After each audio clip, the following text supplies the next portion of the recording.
Saya pernah menjadi penguasa tertinggi sebagai duta besar luar biasa. Anda diberikan kekuasaan untuk memutuskan atas nama Presiden, rakyat, dan bangsa Indonesia. Ya, saya pernah menjadi presiden selama 5 tahun. Keputusan terberat dalam hidup saya itu adalah itu. Antara memilih Helmi yang berpotensi menjadi wakil gubernur atau memenangkan calon saya dari partai saya. Nah, masyarakat menyayangkan, coba kalau kamu ngendorse Helmi, mungkin berbeda. Nah, Helmi itu memelihara persepsi yang salah terhadap almarhum bapak saya. Nah, itu yang membuat Helmi menjadi dendam.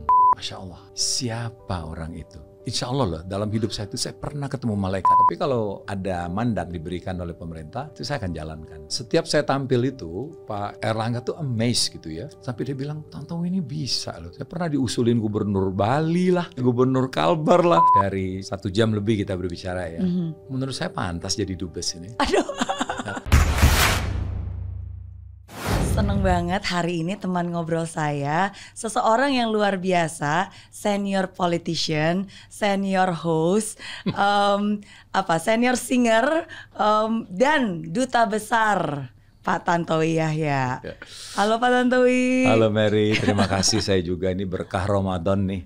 Waduh. Saya bisa tampil jadi tamu di acara yang keren ya. Thank Friends you. of Mary Riana. Thank you. Ini dreams come true juga nih bagi saya nih. Ih, astaga yang bener. Iya dong. Kok bisa?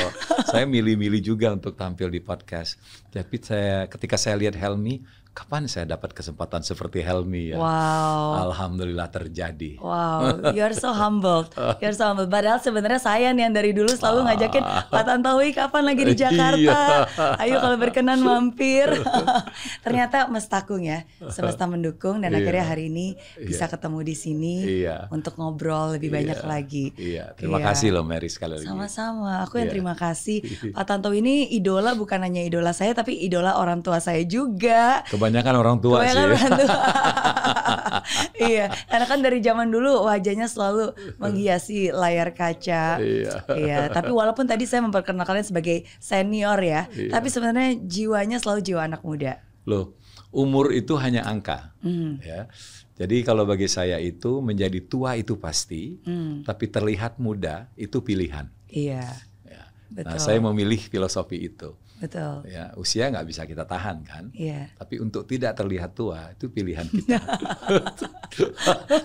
Perlu usaha buat itu. Perlu usaha ya. Tapi nggak ada yang nyangka loh bahwa ternyata Pak Tantowi usianya berarti sekarang udah boleh nyebut umur nggak? Boleh. Oh, boleh ya. Boleh. Masih usia berapa tahun nih tahun ini? Insya Allah 64. Wow. Oke. Saya juga nggak menyangka Mary 64 saya masih kayak gini nih. Ini waduh berkah. Betul, karena ketika saya kecil melihat bapak saya umur 40, itu udah tua sekali. Ya karena kita tinggal di kampung ya, beban hidup berat gitu. Rambut dia udah ubanan, udah habis juga kerut-kerutnya gitu. Dan saya selalu membayangkan ketika saya umur 40, ya bayangan saya itu saya seperti bapak saya ya. Ternyata ketika saya 40 saya lihat di kaca, biasa-biasa aja. 50 terus 60. Makin ganteng. Iya. Cuman rambut aja yang berkurang. Oke. Tapi banyak hal sih. Sometimes kadang-kadang usia itu menambah ketampanan tersendiri. Oh iya. Banyak penggemarnya juga kok yang tua-tua itu. Iya. Ya, tapi betul. Kedewasaan ya, mature itu kan itu didapat sejalan dengan perjalanan hidup kita. Tidak bisa dipaksakan. Betul. Ya. Jadi kedewasaan itu bukan hanya dari raut muka, cara kita bersikap, tapi juga cara kita berbicara dan cara kita berpikir. Iya. Semakin tua kita, semakin kita wise. Iya. Harusnya seperti itu. Iya, pastinya seperti itu. Pastinya seperti kalau itu. Kita selalu banyak juga yang enggak sebenarnya. Kalau kita belajar dari setiap pengalaman hidup yang kita lalui ya. Iya. Pak Tantowi, tadi saya menyebutkan sebagai duta besar Indonesia. Saya menyebutnya masih tetap Pak Dubes nih, karena gelar abadi itu. Iya, karena ternyata gelar abadi. Karena ternyata memang gak ada yang namanya mantan dubes. Dan banyak yang nggak tahu bahwa sesungguhnya Pak Tantowi sekarang pun juga masih dubes. Masih dubes, alhamdulillah. Bisa dijelaskan dulu nih. Iya. Ya saya merasa bersyukur mendapatkan kesempatan sekaligus kehormatan untuk menjadi duta besar luar biasa dan berkuasa penuh Republik Indonesia untuk Selandia Baru. Dalam undang-undang dasar kita, duta besar itu adalah personifikasi dari Presiden Republik Indonesia, personifikasi loh. Kemudian wakil dari rakyat Indonesia dan wakil dari Negara Kesatuan Republik Indonesia. Jadi status itu yang dipegang oleh seorang duta besar. Berat, ya, karena segala tindak tanduk kita, ucapan kita mengikat, ya, menjadi hukum. Dan apa yang kita sebutkan, apa yang kita ucapkan, ya itulah ucapan presiden. Apa yang kita sampaikan, itulah sikap negara kita. Apa yang kita teriakkan, itulah suara rakyat kita. Nah, jadi ketika kita menyelami fungsi seorang duta besar sebagaimana yang diamanatkan oleh konstitusi, nggak mudah menjadi seorang duta besar itu. Tapi di sisi yang lain, menjadi duta besar itu pengalaman yang paling berharga dalam kehidupan seseorang. Mengapa coba, Mel? Kenapa? Karena kita pernah menjadi presiden Indonesia kan. Di negara itu. Di negara itu. Wow. Ya karena kita dihormati seperti presiden. Kita mendapatkan kekebalan, kita mendapatkan treatment protokol, kita mendapatkan kehormatan seperti presiden.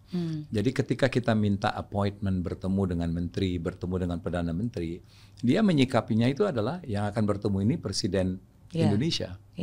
Gitu. Nah itu menurut saya itu pengalaman yang tidak bisa dirasakan oleh semua orang. Kemudian gelar luar biasa dan berkuasa penuh itu artinya bahwa ketika kita harus membuat keputusan, kita nggak perlu konsultasi dengan pemerintah pusat di Jakarta. Gitu? Iya. Ketika menurut kita betul, ketika menurut kita tidak benar ini buat negara kita, kita bisa mengambil satu keputusan. Selama kita bisa mempertahankan keputusan itu, maka pemerintah di Jakarta pasti akan mendukung kita. Iya, jadi bukan hanya sebagai messenger dari pusat. Oke, saya mengirimkan message-nya, tapi sebenarnya bisa sendiri ya, independen. Jadi extraordinary and plenipotentiary itu really meaningful. Bahwa sebagai duta besar luar biasa, Anda diberikan kekuasaan untuk memutuskan atas nama Presiden, rakyat, dan bangsa Indonesia. Right or wrong, ya itu resiko kita. Gitu. Tapi keputusan kita tuh mengikat. Nah, jadi ya saya pernah menjadi presiden selama 5 tahun. Interesting, luar biasa loh itu. Dan tapi kan dibalik semua tanggung jawab yang besar itu pasti ada tantangan. Kalau tadi Pak Tantowi bilang membanggakan satu pengalaman hidup yang gak akan pernah terlupakan ya. Tapi apa tantangan terbesar sebagai seorang duta besar Indonesia untuk Selandia Baru pada saat itu? Kita harus menjadi seorang generalis. We have to know everything. Harus tahu semua mengenai negara kita. Ya, jadi tantangannya itu adalah kita tidak boleh buat salah.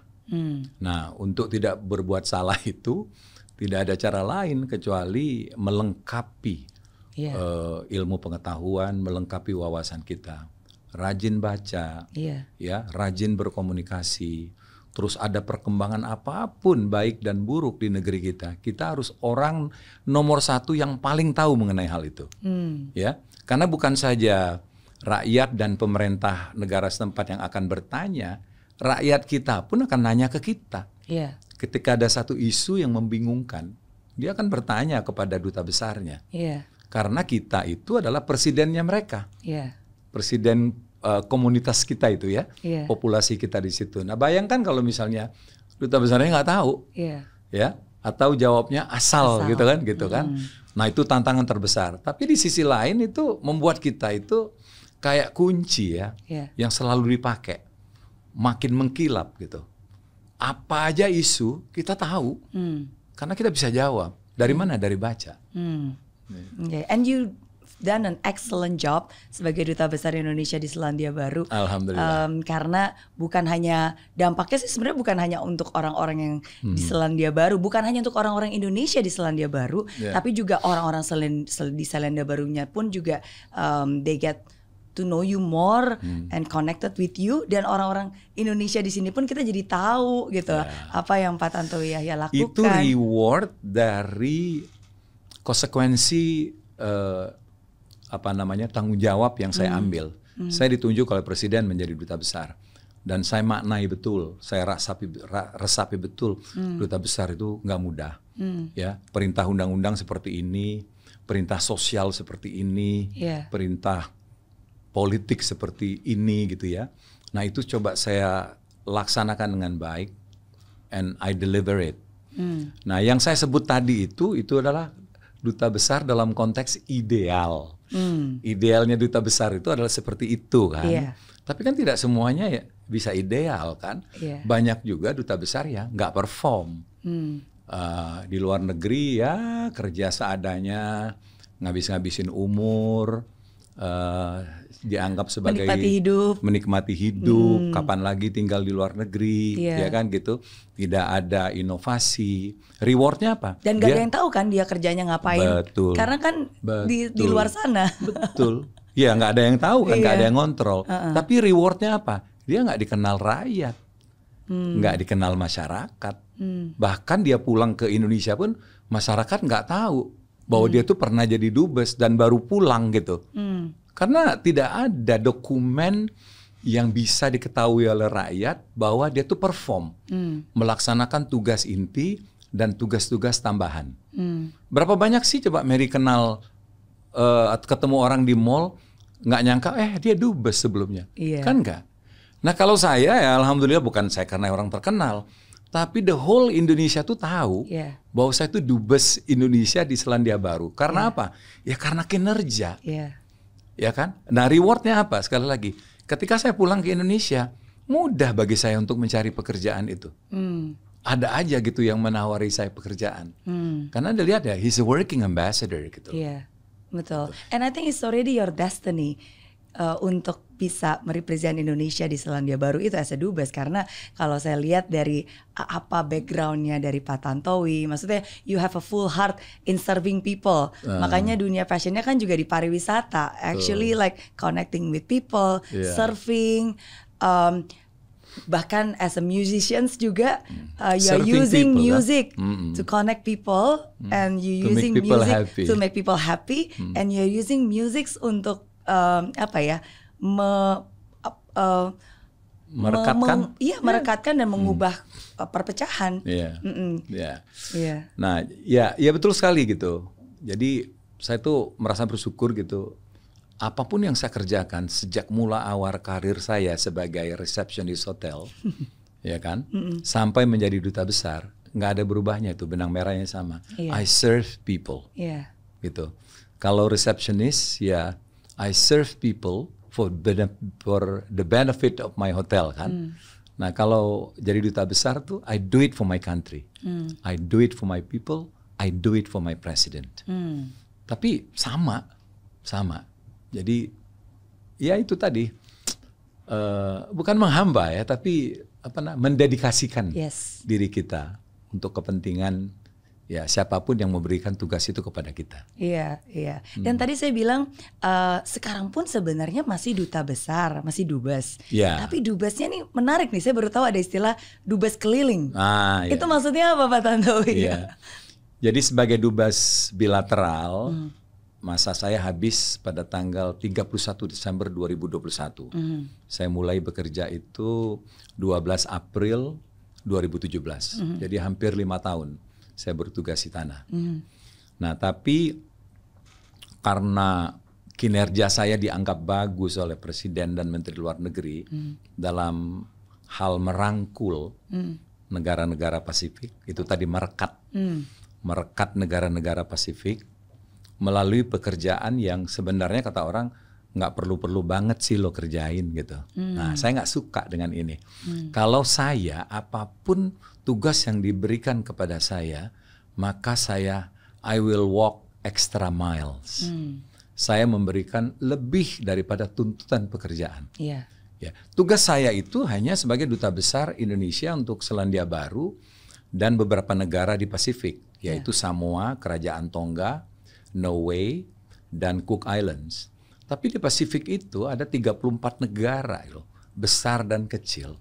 Saya serve mereka, saya connect mereka, saya ciptakan mereka pasar eksibisi yang namanya Pacific Exposition, yang merupakan eksibisi perdagangan, pariwisata, dan investasi pertama di kawasan Pasifik, terbesar, terlengkap, dan yang diadakan oleh negara yang selama ini tidak dianggap sebagai bagian Pasifik. Iya.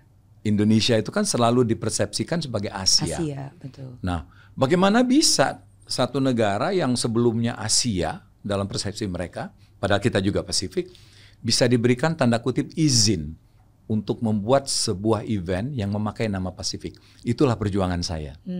Nah, karena perjuangan saya itu diperhatikan oleh Presiden, ya, dan Menteri Luar Negeri sebagai atasan langsung, oleh karenanya saya diberikan tugas tambahan sebagai dubes keliling atau roving ambassador, yang sebenarnya itu special envoy dari Presiden untuk kawasan Pasifik.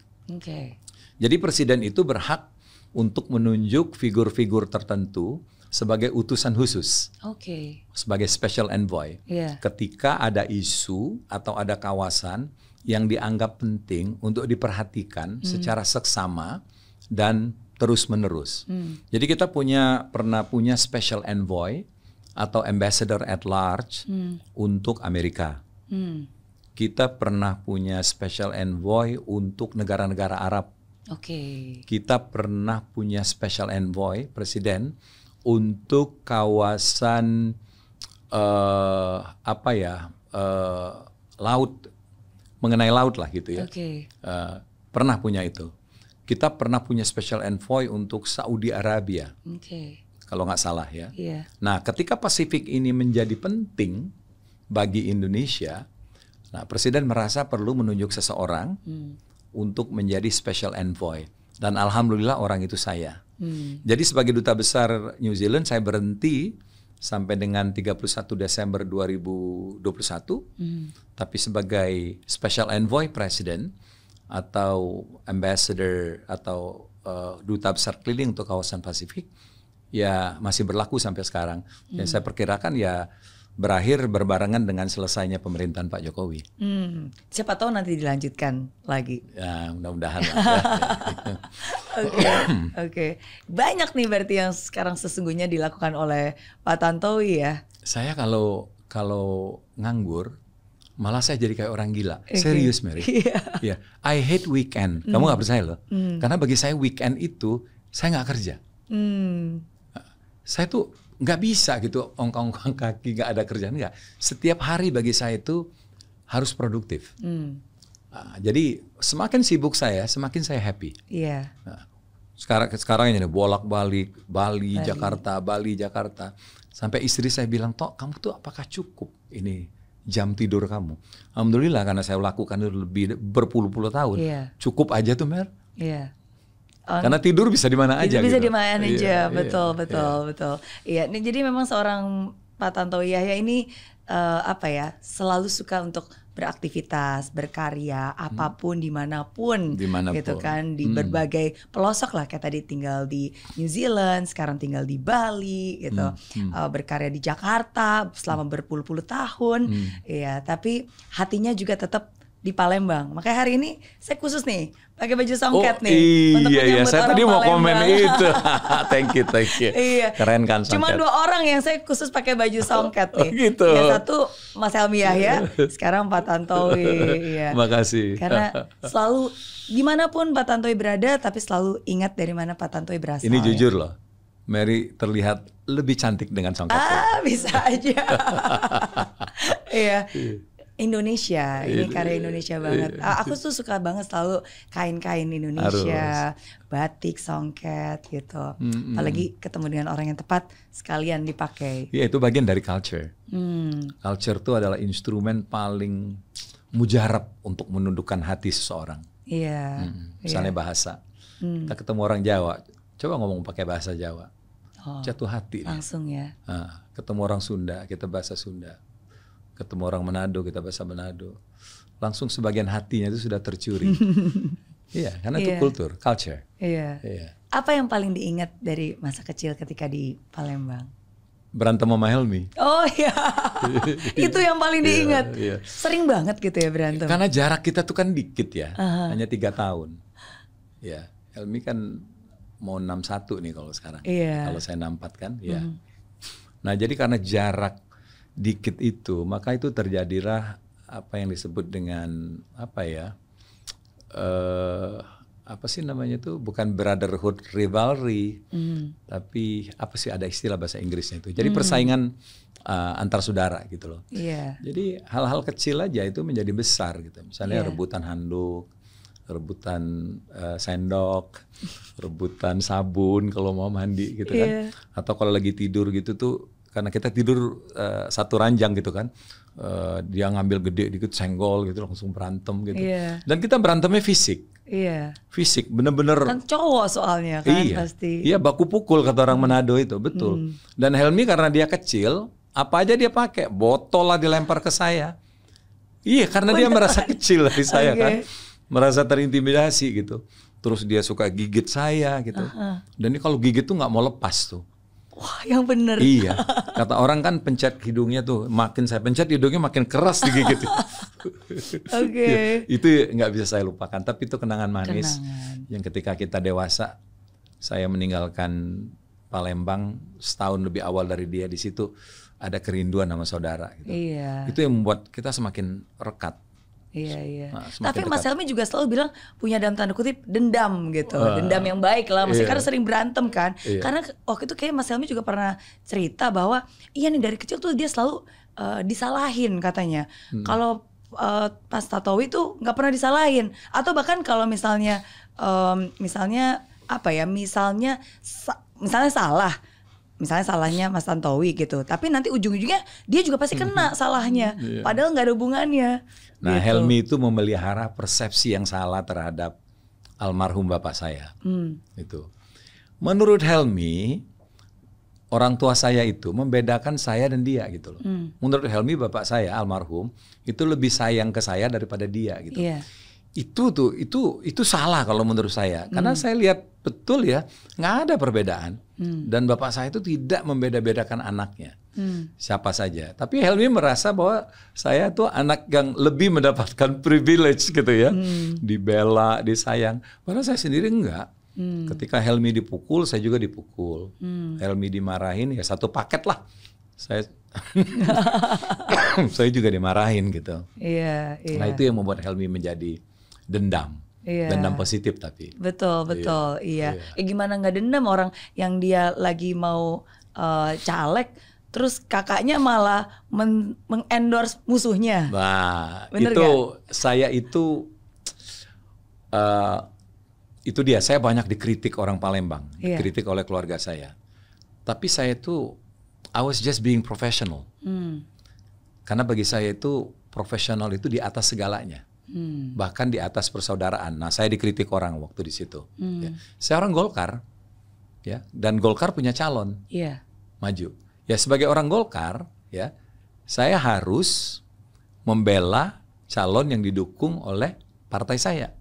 Karena partai itu adalah tumpuan saya untuk karir politik saya, itu adalah partai saya kan gitu. Sementara Helmi maju dari partai lain gitu. Tapi saya tahu cara melimit penampilan saya gitu loh. Saya nggak tampil di panggung gitu, panggung kampanye enggak, saya nggak pernah tampil. Saya cuma tampil di koran aja, mengendorse gubernur dari partai saya. Nah ternyata endorsement saya itu kuat banget terhadap calon gubernur itu, sehingga berkontribusi terhadap kemenangan dia menurut masyarakat gitu. Nah masyarakat menyayangkan, coba kalau kamu ngendorse Helmi mungkin berbeda. Secara politik it's politically incorrect. Betul. Politically incorrect. Tapi membuat masyarakat mengerti mengenai hal ini nggak mudah. Nggak mudah, Mary. Jadi itu keputusan terberat dalam hidup saya itu adalah itu. Antara memilih Helmi yang berpotensi menjadi wakil gubernur atau memenangkan calon saya dari partai saya. Tidak mudah. Iya. Sampai akhirnya saya berani ngambil satu keputusan, nggak bisa. I'm a politician, saya punya rumah yang namanya partai politik dan saya harus bela partai saya. Tanpa mengorbankan persaudaraan saya. Iya. Yeah. And sometimes in life memang kita harus bisa memilih, dihadapkan dalam pilihan yang sangat sulit ya. Dilematis itu, betul. Mau pilih yang mana? Gitu. Iya. Oke. Jadi itu pilihan tersulit. Sangat sulit itu. Dan itu masih berdampak hingga saat ini. Khususnya bagi masyarakat yang tidak bisa membedakan, mencampur adukan persaudaraan dengan politik. Nah, biasalah dalam masyarakat kan gitu. Iya. Jadi sebenarnya itu nggak bisa dicampur ya? Ya nggak bisa dong. Nggak bisa antara dua hal itu. Nggak bisa. Kalau dicampur adukan itu akan terjadi, ya pasti akan terjadi kekacauan lah. Iya. Ya, akan terjadi nepotisme. Iya. Ya. Makanya penting untuk punya rambu-rambu juga dan tahu ini punya hal yang jelas lah, sehingga nggak hanya berdasarkan perasaan aja, ya, tapi ya juga berdasarkan ya semua logika, aturan dan ya itu kan tadi politically incorrect lah, masa kita ada di sini tapi mendukung yang satunya lagi kan. Betul. Kecuali kalau kita mundur dari partai tersebut dan akhirnya netral atau baru kita mendukung yang satunya. Dan itu tidak bisa saya lakukan waktu itu karena saya sendiri nyalek yang pertama. Nyalek yang pertama itu dari Sumsel. Iya. Yang kejadian itu bersamaan dengan pemilihan gubernur. Iya. Ya kan dilematis saya. Iya. Saya bisa dibatalkan gitu loh pencalekan saya itu oleh partai, karena saya membela adik saya yang maju dari partai lain, gitu. Oke. Apa yang berbeda dari Pak Tantowi sebelum dan setelah menjadi dubes? Ya. Dan apa yang masih sama? Ya. Kalau saya jadi dubes, ya saya pernah menjadi penguasa tertinggi, ya. Saya pernah menjadi tanda kutip Presiden Republik Indonesia di New Zealand, penguasa. Jadi orang Indonesia yang paling berkuasa di New Zealand itu ya saya. Sebagai duta besar ya. Nah sekarang kan nggak ada lagi itu. Saya menjadi orang biasa kembali. Itu perbedaan yang sangat eksponensial kalau menurut saya itu. Ya. Nah banyak orang yang tidak bisa melalui itu, Mary. Maka terjadilah apa yang disebut dengan post power syndrome kan. Saya menjadi duta besar, dapat mobil bagus, kelas limosin, ada sopir, ada pengawal, ya. Kan gitu, laksana seorang presiden. Duta besar lah, bagaimana kamu melihat duta besar di Jakarta kan? Kayak mobil mewah lah, sopir, terus ada seorang ajudan kan gitu. Nah, kita akan menjadi post power syndrome ketika kita tidak bisa menerima kenyataan bahwa itu nggak ada lagi ketika kita pulang. Kita tidak lagi tinggal di istana, istana duta besar, ya, atau ya kediaman resmi duta besar dengan fasilitas pembantu segala macam. Ketika kita harus pulang ya kita harus kembali ke rumah kita yang sederhana, nyetir sendiri, ya, tidak punya pembantu, ya. Banyak yang bisa mengerti, tapi ada juga yang terjadi post power syndrome. Nah bagi saya bisa merasakan itu, perbedaan itu, ya.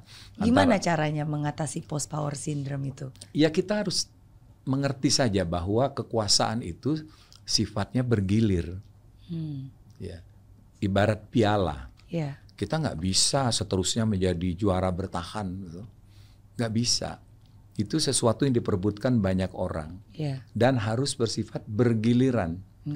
Ya, ketika kita di atas, kita harus wise, tapi ketika kita di bawah, kita juga harus wise, ya. Tidak bisa kan kita menang terus, menjadi pejabat terus, kemudian mengalami perubahan perilaku ketika kita di bawah. Nggak bisa. Life must go on. Nah, itu perbedaannya. Persamaannya adalah saya tinggal di New Zealand 5 tahun, kota yang sangat tenang, negara yang sangat tenang, semua teratur, hijau, gitu ya. Saya pindah ke Bali yang pretty much the same. Nah, saya tinggal dari satu pulau. New Zealand kan pulau, Bali juga pulau, ya.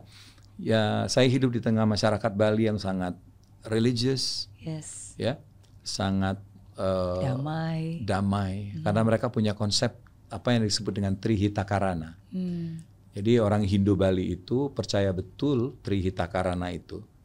Jadi Trihitakarana itu adalah 3 cara menuju bahagia. Orang Bali percaya untuk bahagia kita harus damai dengan manusia, harus damai dengan alam, harus damai dengan Tuhan. Kalau itu bisa dijalankan, maka tidak ada yang namanya kerusakan alam, tidak ada yang namanya konflik, tidak ada, bahkan tidak ada pencurian, karena mereka percaya dengan apa yang disebut dengan karma. Nah, gitu.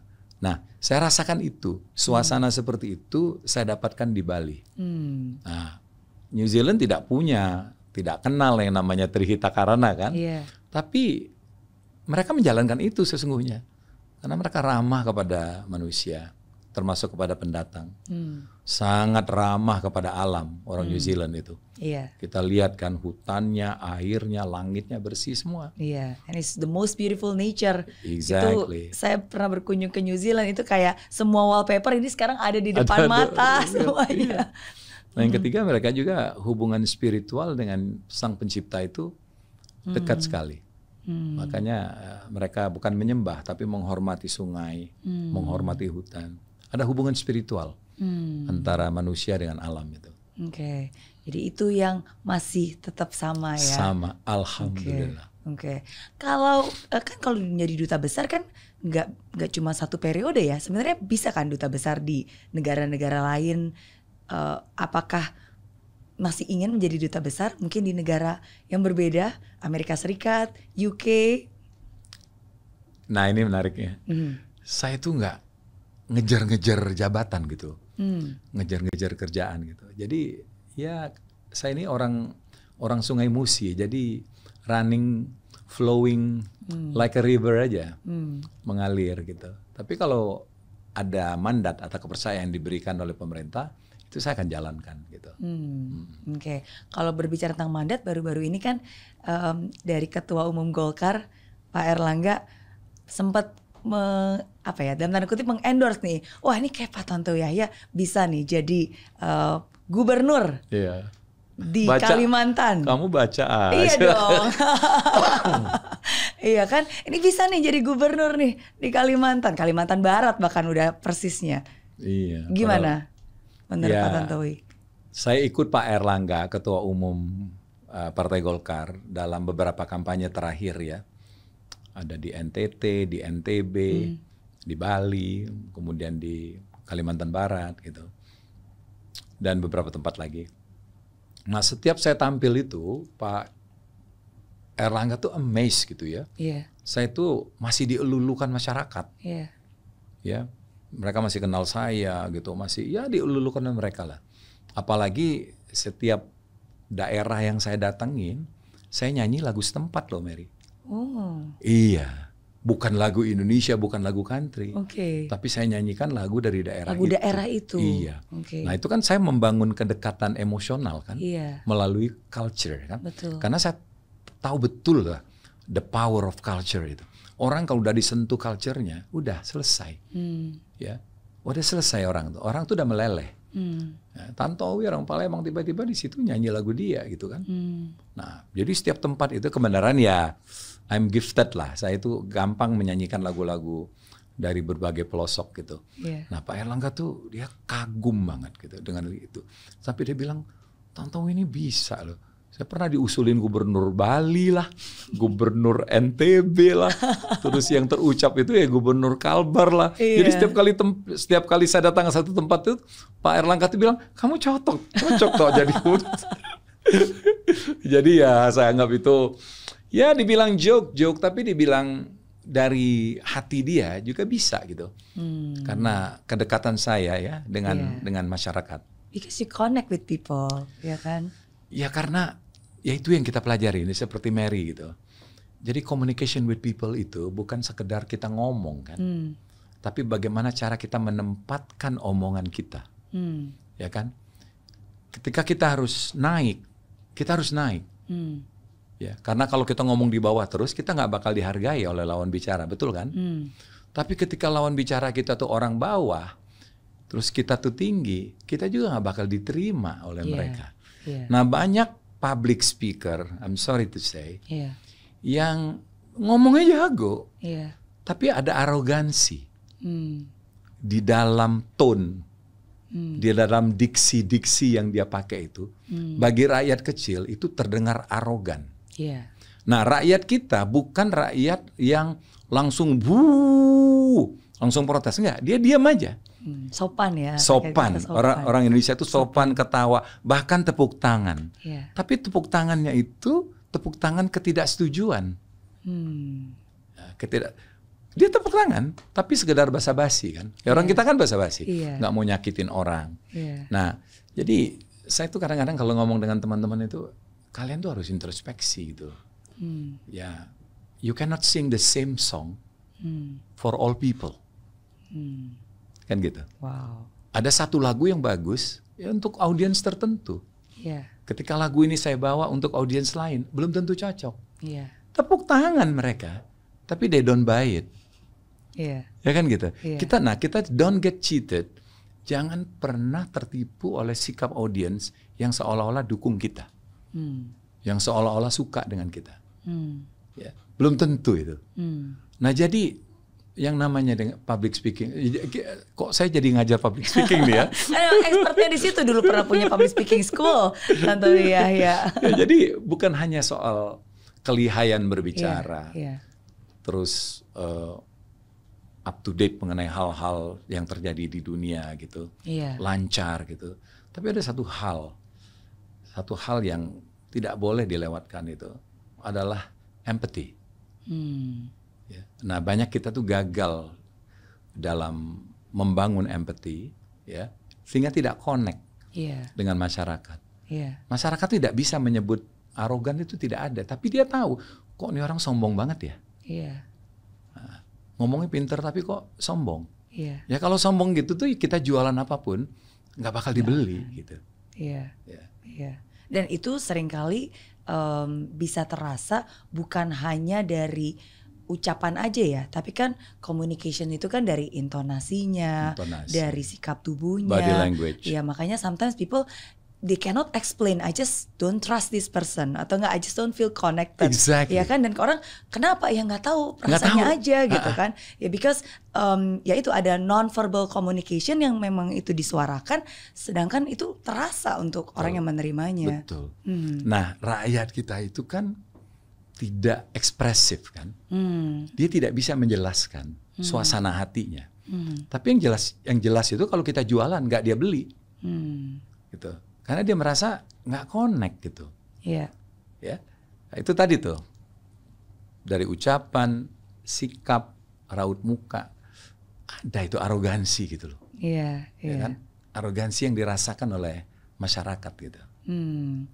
So lagi-lagi again bukan cuma ucapan ya, tapi semua harus selaras berarti ya, baru bisa diterima dengan baik. Kadang-kadang tuh ya sebagai public speaker itu kita tuh pada saat yang sama kita harus jadi actor ya. Harus menjadi the best actor juga. Sehingga orang tidak bisa membaca apa yang tersirat di wajah kita gitu. Ya kan? Tapi harus hati-hati ngomong gini Pak Tantowi. Nanti kalau orang menangkapnya, oh kalau gitu pura-pura gitu kan. Ini cuma ngomong doang nih, pura-pura jago acting gitu. Iya. Gimana kalau ada yang berpikir seperti itu? Enggak, ada dari panca indera 5 ini ada satu yang nggak bisa ditipu, mata. Dia bisa senyum, ngomong gitu ya. Tapi bahwa dia bohong, bahwa dia marah, bahwa dia lagi nafsu gitu kan. Itu mata yang bisa menjelaskan itu. Dia ngomong baik-baik aja, tapi matanya itu nafsu gitu loh. Nah, si cewek atau si cowok pasti merasakan hal itu. Betul kan? Betul. Dia ngomong lain tapi matanya lain. Betul. Nah, atau dia bilang nggak apa-apa kok, gue udah maafin lo gitu. Tapi matanya marah kan? Iya kan? Mulutnya nggak apa-apa, it's okay for me. Nothing personal, tapi matanya tuh marah. Gitu. Nah, hati-hati dengan itu. Gitu. Masyarakat bisa baca itu. Makanya, dan juga hati-hati sama orang yang suka pakai kacamata hitam. Karena dia nggak mau kebaca berarti. Bercanda. Nggak mau kebaca. Nggak mau kebaca soalnya. Itu trik kan? Sebenarnya. Iya kan nggak bisa kebaca. Dia lagi ngeliat seperti apa, matanya seperti apa gitu kan. Seorang Tantowi Yahya pasti pernah mengalami jatuh bangunnya hidup. Pastilah. Apa masa paling sulit yang pernah dihadapi yang masih teringat sampai hari ini? Saya sombong ya, barangkali terdengar ya, kalau saya bilang hampir nggak ada. Kesulitan itu terjadi ketika kita melakukan sesuatu yang kita tidak kuasai. Maka ujungnya kegagalan. Kedua, kesulitan itu terjadi kalau kita tidak mensyukuri apa yang kita punya. Merasa kurang terus, membandingkan dengan yang di atas terus, kita akan sulit hidup kita. Tapi kalau kita mensyukuri bahwa this is good for me gitu kan. Atau kita lihat ke bawah, masih banyak tuh yang lebih susah dari saya. Maka nggak ada masa sulit. Nggak ada. Nah, kedua, dalam pekerjaan saya hanya mengerjakan apa yang saya bisa, apa yang saya suka, dan saya menyukai apa yang saya lakukan. Ya. Saya terlihat bagus zaman dulu sebagai MC ya, cemerlang gitu. Ya karena saya membawakan acara yang saya tahu betul saya kuasai. Kalaupun saya dapat tawaran pekerjaan dengan honor berlipat-lipat, tapi saya tahu pasti saya nggak nguasain, saya hanya akan menemukan kegagalan. Dan kegagalan itu kan sebenarnya bisa kita hindari, Mary. Ya. Jangan pernah melakukan sesuatu yang di luar kemampuan kita. Maka kegagalan itu sudah di depan pintu. Nah saya itu karena saya selalu memilih pekerjaan yang saya rasa saya bisa dan saya suka. Ada passion di situ, ya. Dan saya melakukannya dengan sungguh-sungguh. Itu alhamdulillah loh, puji Tuhan loh, sukses terus. Jadi sorry tadi itu kalau masa sulit itu ya jadi begitu bagi saya. Iya. Karena di mindset orang yang positif, kejadian yang negatif di mata dunia pun bisa disyukuri sehingga itu bisa menjadi sebuah berkah dan suatu hal yang positif. Betul. Nggak ada hal yang terlalu sulit yang sampai membuat seseorang itu depresi sampai hilang harapan karena ya di mata orang yang optimis pasti apapun itu bisa diolah dan untuk bisa menjadi kebaikan. Ya kan hidup nggak cuma stop di masa ini. Kadang-kadang orang stres dan merasa itu sulit ya karena kita sendiri yang stop. Sekarang kan udah tamat, it's the end. Padahal kan waktu masih berjalan, masih ada yang bisa dilakukan, gitu ya. Luar biasa. Saya tuh salut banget dengan Pak Tantowi karena saya suka banget kalau ketemu orang-orang yang pemimpi dan punya mimpi dalam hidupnya. Dan Pak Tantowi termasuk salah satu orang yang you are a dreamer in a good way. You have a plan, you have a dream, dan bahkan dari sejak kecil nih katanya juga udah suka menuliskan apa yang ingin diwujudkan. And it is interesting karena kalau melihat dari backgroundnya Pak Tantowi yang terlahir dari anak seorang pedagang kaki lima, penjual kacamata bekas, gitu. Jarang kan orang-orang yang dengan kondisi seperti itu berani untuk bermimpi besar. Apa yang membuat seorang Tantowi Yahya menjadi seorang pemimpi dari sejak kecil? Hebat, Mary ini researchnya hebat banget. Dia tahu betul mengenai saya. Saya paling nggak suka tuh kalau ketemu wartawan, pertanyaannya begini, Mas Tantowi coba ceritain dong awal karirnya bagaimana? Ya ampun, lo kenapa nggak baca aja di Saya juga nggak suka kalau ditanya kayak gitu. Iya, kenapa nggak baca di wiki sebelum ketemu saya? Itu baca dulu saya itu siapa, gimana saya sampai ke sini gitu loh. Ya, bagaimana kalau pertanyaan Pak Tantowi, gimana Anda memaknai sukses yang Anda rasakan sekarang? Kan enak pertanyaan kayak gitu kan ngejawabnya. Nah, tapi kalau gimana sih kok bisa sukses gitu? Itu gimana coba jawabnya, Mary? Ini tips buat yang nanya-nanya. Hati-hati kalau bertanya gitu. Bikin homework dulu. Pekerjaan rumah seperti Mary ini. Ini dia paparkan mengenai saya baru dia bertanya. Oke, jadi mimpi itu adalah hal yang paling mudah, paling murah, bahkan gratis. Semua orang boleh bermimpi kan, mimpi apa saja, ya kan gitu. Nah saya itu pemimpi in a good way, like you said, karena mimpi itu bagi saya, ketika saya olah, saya yakini, maka itu Mother Nature itu akan bekerja buat saya. Tuh. Dia tahu. Mother Nature itu tahu, oh Tantowi itu akan ke sana. Mimpi ketika diolah dan didukung oleh Mother Nature, maka dia akan menjadi sebuah cita-cita. Lompat kan. Karena kalau dari mimpi kadang-kadang kita nggak berani ngomong ke orang. Tapi kalau cita-cita kita udah declare. saya pengen jadi apa. Nah, saya selalu membangun cita-cita itu bermula dari mimpi. Mimpi saya pelihara menjadi cita-cita dan saya bekerja buat itu. Alhamdulillah terjadi. Hidup tanpa mimpi berarti hidup tanpa cita-cita. Sama dengan orang ngeluarin mobil dari garasi, nggak tahu tujuannya kemana. Dia akan muter-muter di kompleks, gitu, muter-muter gitu ya. Akhirnya balik lagi dia. Karena nggak tahu. Ya. Bahkan dia terjebak dalam kemacetan yang nggak perlu. Tapi kalau misalnya kita ngeluarin mobil, nyetir, saya mau ke sana nih. Kita berpikir langsung nih. Saya lewat jalan mana, saya motong mana, saya nyampe tepat pada waktunya.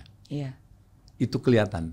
Nah, orang yang tanpa mimpi, yang kemudian tanpa cita-cita, setiap hari itu akan sama. Nggak ada bedanya. Tapi orang yang punya mimpi dan memelihara cita-cita, setiap hari itu berbeda.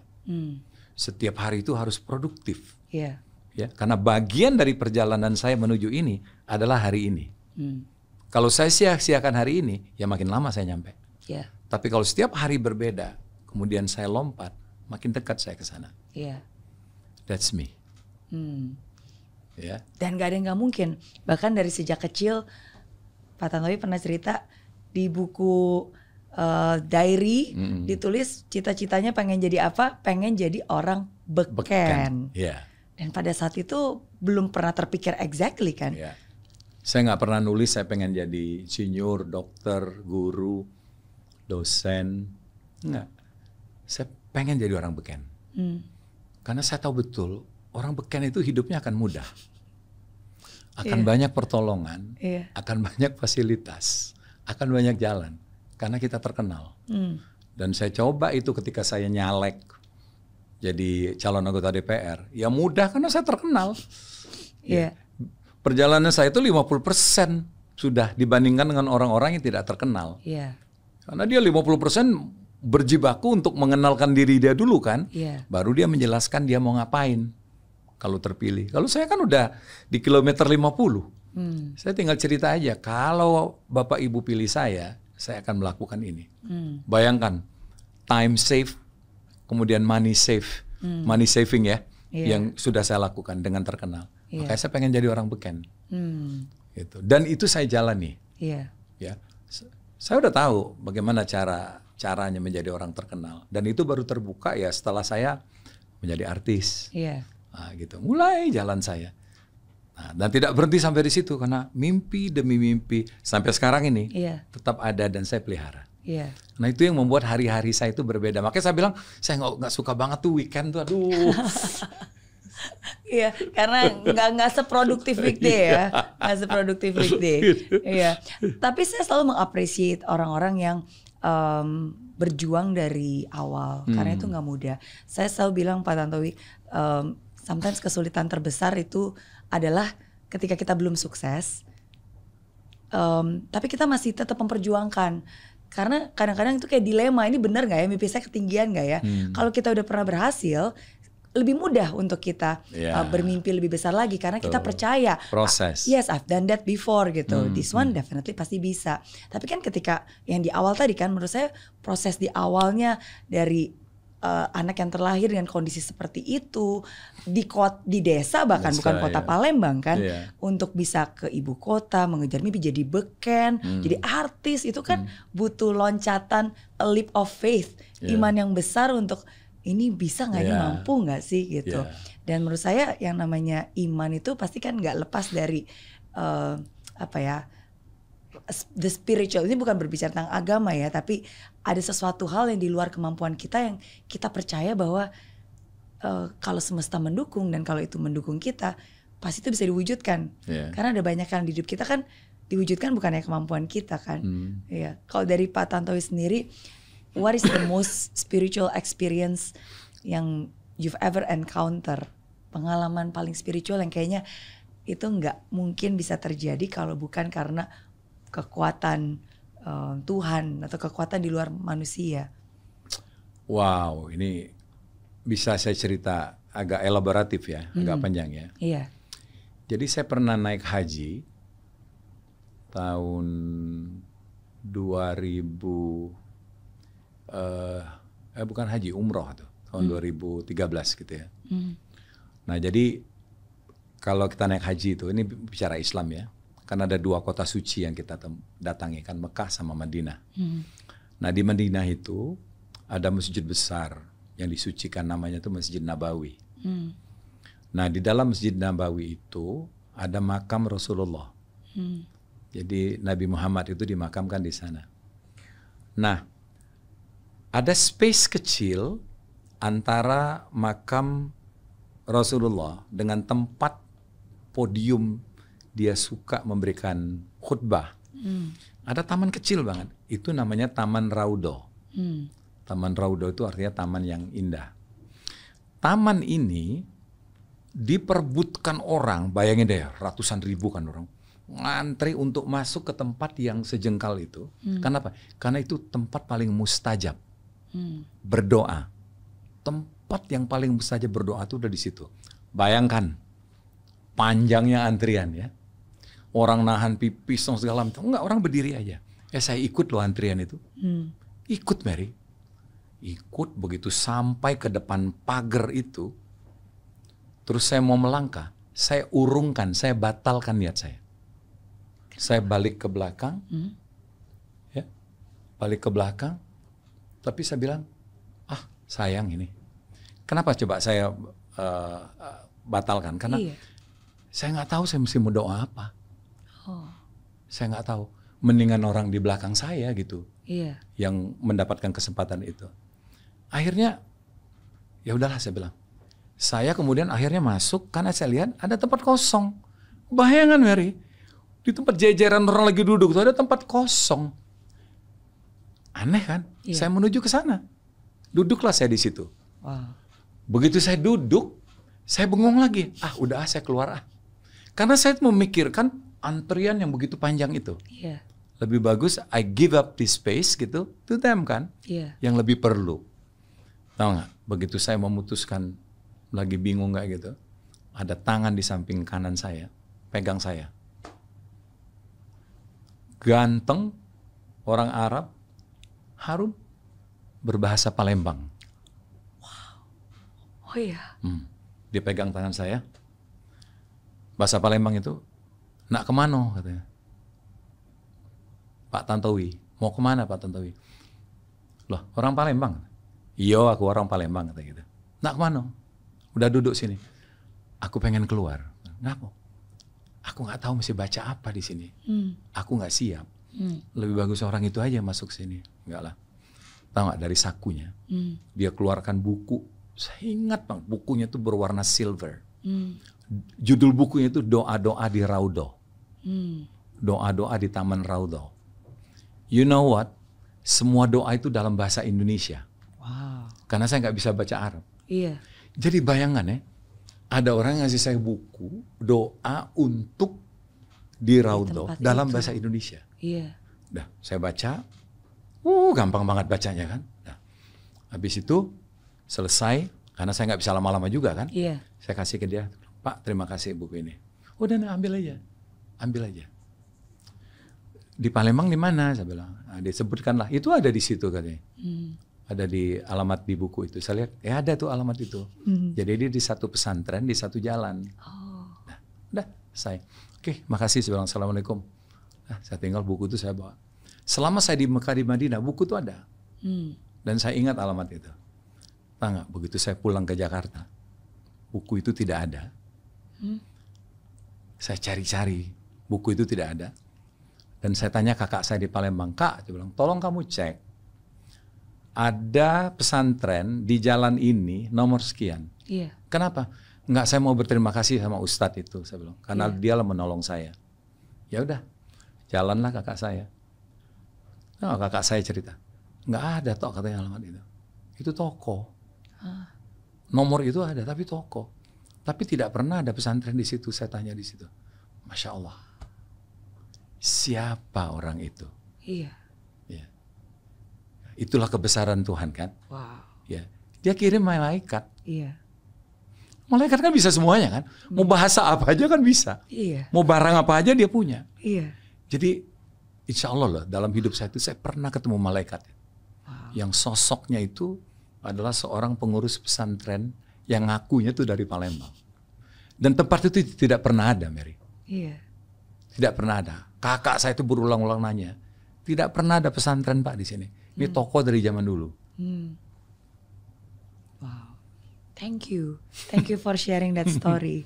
Sorry agak panjang ya. No, it's not. Aku sampai merinding dengarnya, karena Tuhan bisa kirim malaikatnya lewat siapa aja, di mana aja, di saat yang tepat, hanya untuk membantu umatnya. Iya, karena dia ingin seorang Tantowi Yahya ada di situ. Yuk berkomunikasi, berdoa. Iya. Nih, kan nggak mungkin Tuhan ngelemparin buku kan tiba-tiba jatuh dari kan nggak mungkin. Harus ada perantara. Harus ada perantara. Iya. Wow, that's beautiful. Iya. Kadang memang di hidup ini kita harus bisa aware ya dengan sekitar kita juga. Ntar jadi penasaran nih, di mana alamat yang ntar dicari? Nggak, saya sendiri kemudian nyari memang ada. Iya. Oke. Itu orang sempurna banget loh. Iya. Orang Arab pakai jambang tuh, pakai kopiah. Bisa bahasa Palembang lagi. Bahasa Palembang dan harum. Iya. Bukunya silver, teks Indonesia coba. Iya. Dan di situ mungkin kita percaya bahwa apalagi sekarang juga masih di bulan Ramadan, ya kan. Jadi apapun itu doa-doa niatan dari hati. Kalau memang hati kita memang udah punya niatan untuk bisa berdoa dan berkomunikasi, Tuhan pasti selalu punya cara gitu untuk bisa mengconnect ya. Ya, amin.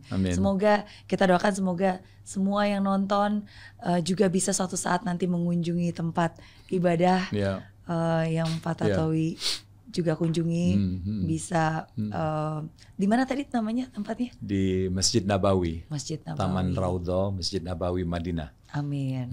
Oke, 2 pertanyaan terakhir buat Pak Tantowi.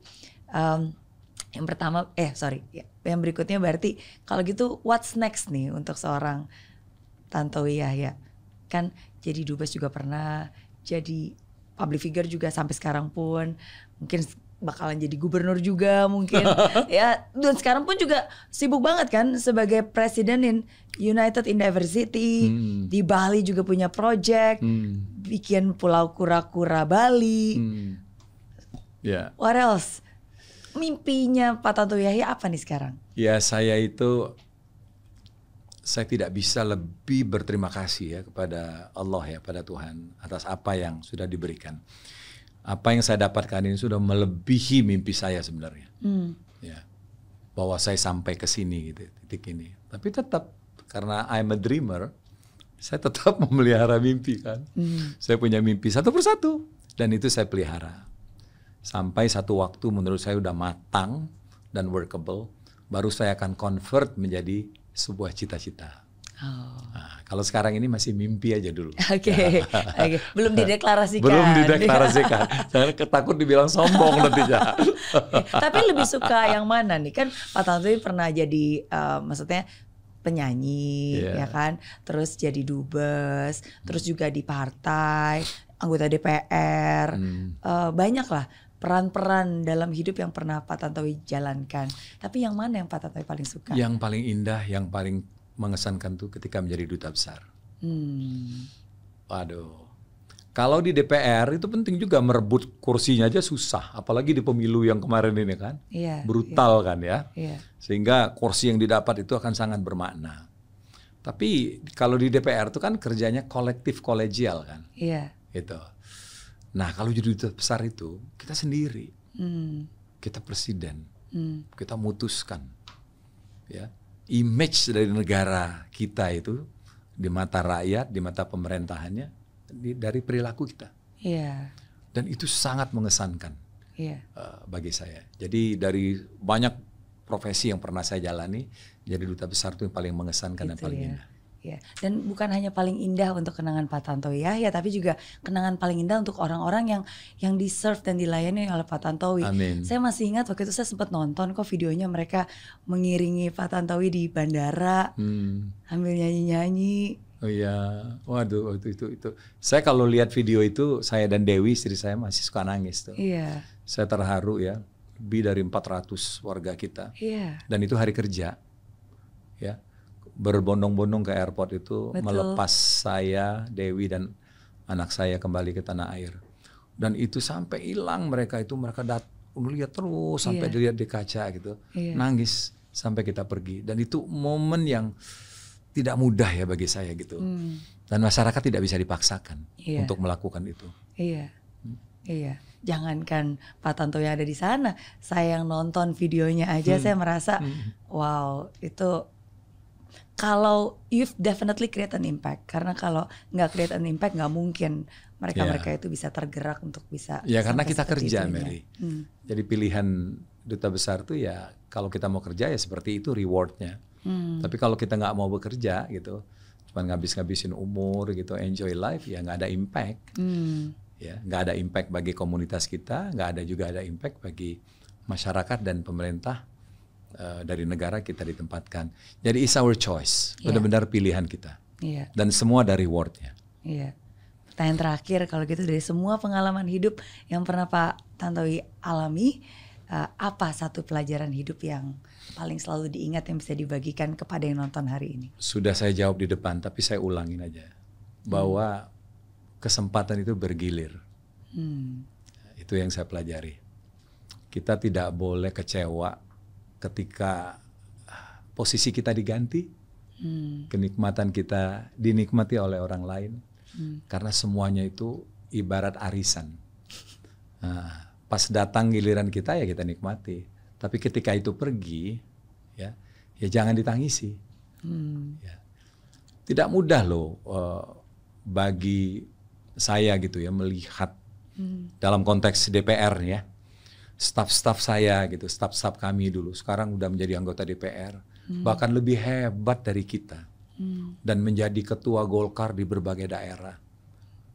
Ya, yang tadinya tuh staf ahli, yang membantu kita mencari materi, menyediakan materi kalau rapat.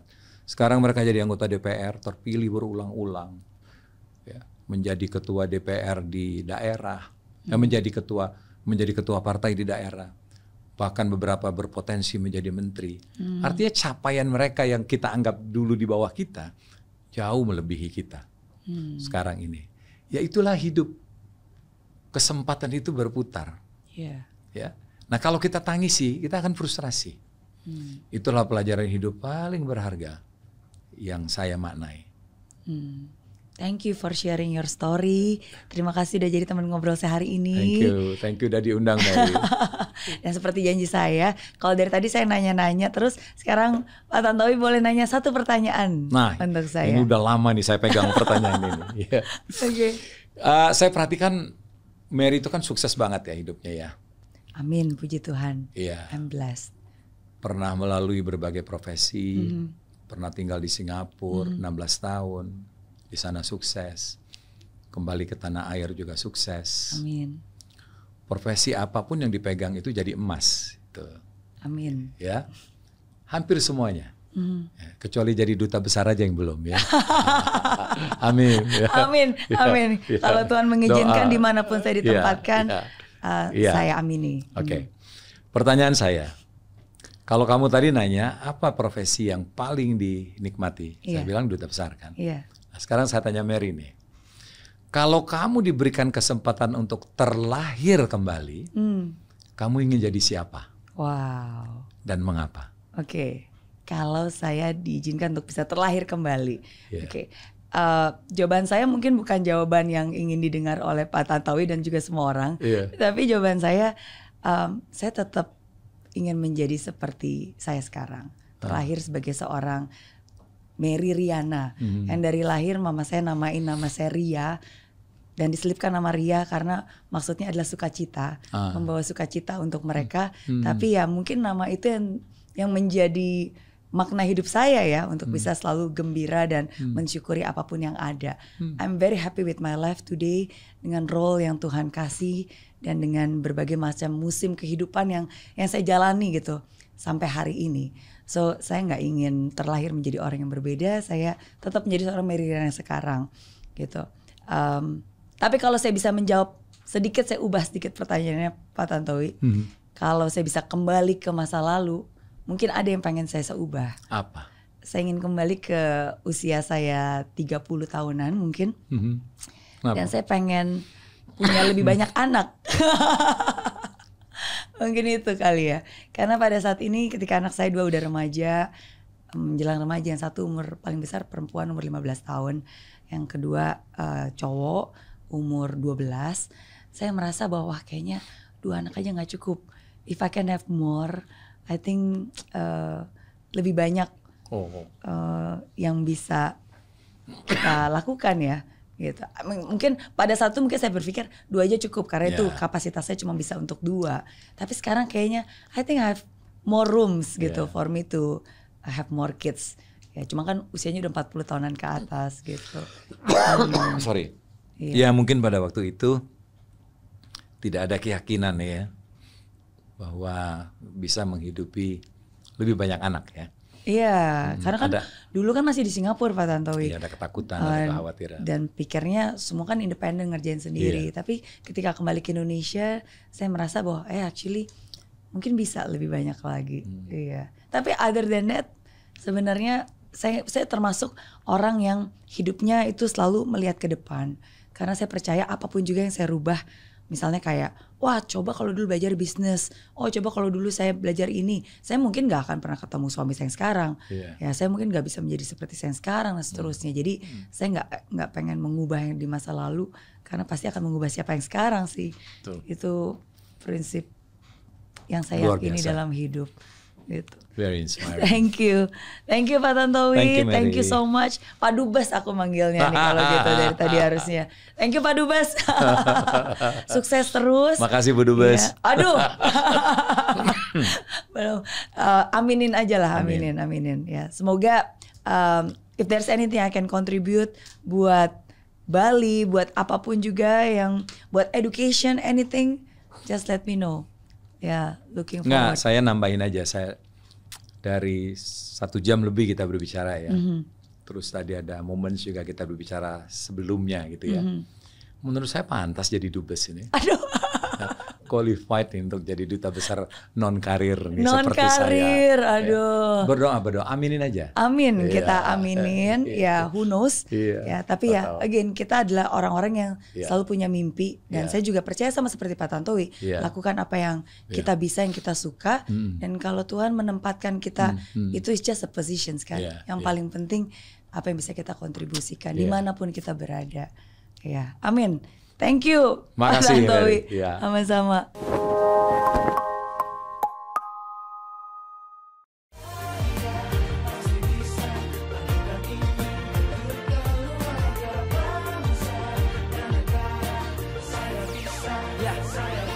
Laksana bumi tanpa hujan, hidup tanpa tujuan, kering dan mati tanpa hijaunya tumbuhan.